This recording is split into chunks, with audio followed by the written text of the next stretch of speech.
Hi, and welcome back to the Straw Hat Duo. My name's Charlie, and today we're going over chapter 1088 of One Piece, titled The Last Lesson.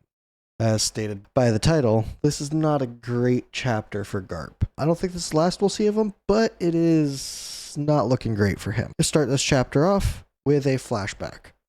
But actually, before that, the cover page is Tomorrow Studios X Netflix. It is of the 5 original Straw Hats, Sanji, Nami, Luffy, Zoro, and Usopp, surrounded by a couple of main people in the early story: Arlong, Shanks, Koby, Buggy, Kuro, Garp, Mihawk, and Axehand Morgan. It's a pretty cool cover page. If you get a chance to check it out, definitely. Start out the chapter, we start with a flashback, and Koby is still a chore boy in this, and he is in a class being taught by Marines, and Garp comes in, starts talking.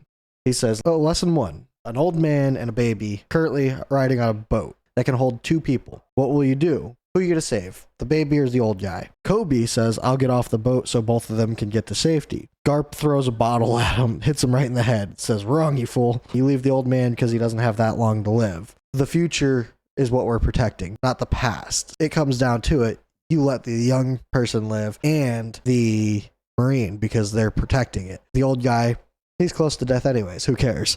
That's how Garp's saying it, which is ironic for the end of this chapter. And the instructor comes in, smacks Garp in the head, says, please don't do that kind of lecture again. All lives are equal. And there's a little note here. It's like, yeah, you guys serve the celestial dragons who view their lives as more important than lower class or inferior species. Garp responds, going, the future of youngsters is unlimited. We jump a little forward, but we're still in a flashback. So we're now several weeks ago on Amazon Lily, where Koby is confronting Blackbeard, the vice admiral that was in charge of dealing with Amazon Lily with Koby there. Blackbeard is trying to take all the Marines, and they don't have any authority to fight back because he's one of the emperors. He's kind of got that diplomatic immunity, such as this is too big of a fight to pick without proper authorization. Koby steps forward. The vice admiral starts to try and stop Koby, but somebody whispers in and says, he's a member of SWORD, sir. Koby's like, in exchange for the 800 Marine soldiers and the 1 battleship that you're about to take, will you take me alone? Blackbeard laughs, says, it seems you're overestimating your worth a bit. As we see, obviously it happened. Then we jump back to present day, and we see all the Marines that are on the boat and giant hand of Valo Pizarro trying to, squash it. They're trying to shoot it with cannons. It's not working. Tashigi is like, prepare to jump in the sea. We can't fight this. We then cut over to the island where Garp is laying there with Koby, Groose, and Helmeppo around. If that gigantic hand goes down, hundreds of civilians and Marines will, and they're asking Garp what they should do. Garp just laying there with a smile on his face says, yeah, you can save him. And they're like, what? Garp's like, yeah, listen up. I'll create a quick opening. Koby, you'll destroy that island monster's hand. Rear Admiral Groose will protect the ship from the debris of the resulting destruction. And Lieutenant Commander Helmeppo, you will make sure that nobody gets in the way of those two. Garp is giving them a direct order. Garp's like, yeah, you must be able to make a decision in a snap. Now go. And I don't remember the name of it, but flash step away. The pirates on there start to go after them because they think that they're useless. Helmeppo obviously stays behind and holds them off. Groose kind of looks at Koby and says, he said you'll destroy it, but do you have a bomb or something with you? Koby's like, no, I don't, but I'll do what I can. What can you do? You're up against a giant hand that's capable of crushing an entire battleship. Another pirate shoots a cannonball at Koby, and Helmeppo has a little flashback to what he was just told by Garp. You make sure no one gets in the way of those two. And he jumps in front of the cannonball and seems to hit it with his swords. Koby looks back, says, Helmeppo. And Groose like, yeah, don't look back, just keep running. As Garp stands up, Aokiji reappears. Kuzan. He looks at Garp, says, where do you think you're going with those severe wounds, Garp? Garp, being a badass, goes, these are just flesh wounds. Kuzan's like, here, I was being worried about you. And Garp rushes him, says, too naive, and shoulder checks Aokiji to the point where it just slams him out of the way. And Garp rushes all the way through the town. Pizarro at this point notices, hey, wait a minute, why is he heading towards me? He's heading right towards the skull of the island. Pizarro's looking at Garp, says, wait, don't you care what happens to your ship? And as he says that, Garp uses a new move called Galaxy Divide and splits the skull in half. It looks like it shatters and crumbles back. Later on, we see it comes back together. So obviously, the devil fruit is forcing it to come back together, but still. But the pirates are shocked. They're like, Pizarro, wait, that's from a punch? And Pizarro's bleeding. Like, his actual body is bleeding. We see Koby and Groose, and they're like, a quick opening. This is it. It lifted its arm. What will you do, Koby? And Koby looks back, says, I will answer your expectations. Rushes off in front of Groose. Pizarro at this point, talking to Garp, says, don't think I'll give up with this, Garp. Now I'm really pissed off. Look closely at what I'm about to do. Then we get ready for another flashback. Before, the badass part of Koby's comes up. Garp is sitting here thinking, he's got a smile on his face, and he's having a flashback of this. He's like, hey, Helmeppo, Koby's improved very quickly, but it seems he has a lot of wounds. He's always wrapping bandages around his hands. We see a little bit still within the present. Pirates are like, look over there, it's Koby. Don't tell me he's going to stop that hand. And they're laughing. Like, yeah, being called a hero has gone to his head, that damn brat. And then we see Garp thinking back again. He goes, yeah. His hands and shoulders are full of them. And we see Helmeppo when he was a scrawny little kid training under Garp. He's like, yeah, actually Koby asked me to keep quiet about this. He's training. We see Koby talking to Helmeppo. He's like, I'm just a normal person. I don't have any talent for fighting. Increasing the effort tenfold is not enough. I'll have to do it 200 times more than anyone else. And he wants to train harder so he can protect everyone. And we see what he's actually doing. He's training on a battleship, like Garp did, like Kuzan did. And he's punching the battleship. Garp's like, well, would you look at that? After training with me, he's doing even more? And Helmeppo's like, yes, sir, he does it every night.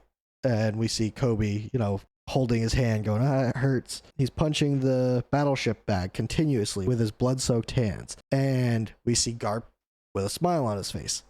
Eyes shadowed. And then we see Koby jump in front of the hand. And it's like, it's a hand against an ant. And then we see the Marines. The Marines are all looking up at Koby. They're saying, hey, it's dangerous. Pizarro's like, watch closely, I'll destroy your battleship. Garp smiles, going, you can save them. As the hand is getting closer, Koby goes, if I can't destroy this, everyone will die. Because of me, everyone will die. And then he uses Honesty Impact and punches the center of the hand. It doesn't look like he makes contact with it, so it's definitely some sort of advanced armament hockey. With the black lightning shown here, it looks like it could be Conqueror's hockey. That is interesting. But he punches and splits the hand directly in two and just completely destroys it. All the pirates are shocked. Pizarro's arm kind of bloodies up and splits up the center, and he falls back. Toshigi looks up, just shocked. All of the Marines are completely shocked. And we see Garp kind of falling back, and he's just dying laughing.